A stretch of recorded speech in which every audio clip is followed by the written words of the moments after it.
Hi guys, and ituro ko naman sa inyo this day yung kung paano yung basic setup ng DVR, pag-change ng pangalan ng DVR, and then pag-connect, kung paano ninyo i-enable in, yung connection niya using, para ma-view natin siya using cellphone, computer, laptop, or etc. Ito yung basic setup, yung configuration niya. Ito yung una-una kapag bumili tayo ng DVR, pag ino natin siya, ito yung mangyayari. Yan yung una-una, and then hanapin natin yung Philippines. Philippines kasi nasa Pilipinas tayo guys. And ito yan. Philippines, nasa ka na? MNO Philippines. And then next, kung mapapansin nyo, nag-beep siya kasi walang nakalagay na hard drive dun sa ating DVR. Hintayin lang natin siya and then magre-restart siya.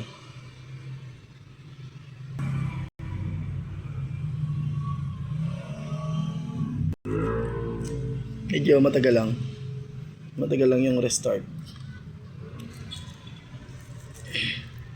Tuturo ko rin sa inyo kung paano siya i-connect dun sa... Kung paano malalaman natin na connected na yung DVR natin sa internet. Philippines, and then next. And i-check nyo to. Agreement. License. Dito kasi sa password, sa admin, yung username niya, by default, is admin yan. Small letter all, tapos password.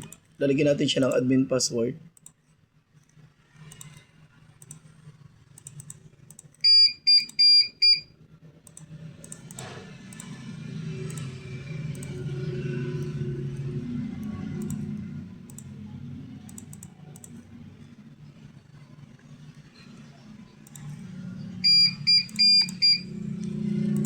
Yung password hint, minsan di ko na nilalagyan yan, kaya na yung bahala. Dito kasi, kung gusto nyo na kapag may mag-change ng password or ikaw kanyo yung email nyo, ilalagay nyo dito yung sa security question. Kapag nakalimutan nyo, ako sa dinidisable ko na lang yan. Ito naman yung sa internet nya. By default kasi nakaganyan siya. Pag itines mo, wala siya, wala. Pero may nakalagay na dyan na LAN cable. May nakatusok na sa kanya. Ang gagawin natin, i-connect natin siya sa network para ma-access natin siya sa labas. I-click natin to guys. Ito. And then, by default kasi naka-static ito. Gawin natin, i-move lang natin siya to DHCP. Enable natin. DHCP and then okay. And then next, naka-offline pa siya guys, di ba? Naka-offline pa siya. Wait lang natin ng konti. Tapos i-check na natin siya kung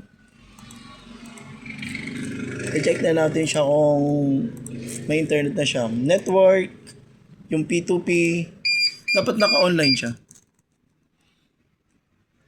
Kapag wala kasi siyang internet, kahit may nakatusok na LAN cable na may internet, offline ang nakalagay sa kanya. Offline. Okay na yun. Meaning, meron na tayong internet connection sa ating DVR. Apply. Tapos, kung yung camera naman, gusto natin palitan ng name, pwede rin yun. Punta tayo dito sa camera, and then overlay. Tapos, ito yung channel 1. Ibig sabihin, yung number 1 na port dito sa ating DVR, siya yun. Nakakabit yung camera natin is channel 3. I-click natin yung 3 and then we change the name. By default kasi channel 3 lang siya. I-click lang natin to and then pwede ninyo na siyang pangalanan. Any name. Kayo na yung bahala. Kung anong gusto nyong ipangalan sa kanya. Kasi kung titingnan natin dito, pag nilive natin yan, ang pangalan niya lang is channel 3. Kung gusto natin mas marami yung camera, mas specific yung name para di tayo nalilito, pwede natin gawin, punta tayo dun sa camera and then overlay and then i-change na natin dito kung ano yung name. Halimbawa is Test lang, ilagay natin, test. And then, apply.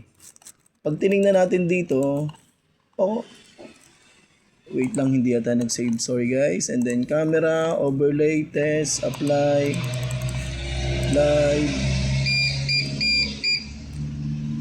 Ay, sorry. Sa number 1 ko pala siya nalagay. Kung mapapansin natin, camera, and then 3. Then, babaguhin natin siya. Ito. Nalagyan natin ay, ano ba? 1, 2, 3. And then, apply. Nandito na siya guys. Kung mapapansin ninyo, ito na siya. 1, 2, 3 na yung name ng camera natin. And then, halimbawa, marami tayong DVR. Tapos minsan kasi may mga kliyente kami na ang daming DVR tapos nakakonect siya sa cellphone or sa desktop or sa laptop. Mas maganda kasi yung name ng DVR is may specific name siya bawat DVR. Hindi yung by default na XVR ito. Ang gagawin naman natin is kung gusto natin yun, mapunta tayo sa main menu and then system. Baguhin lang natin siya ito. Baguhin lang natin yung name ng DVR natin kung anong gusto nating ilagay na DVR. Halimbawa is testing. Yan, apply. Yun na yung pangalan niya. Yun na yung pangalan ng DVR. Kasi kapag i-connect natin siya sa cellphone or sa computer, hihingin yung device name.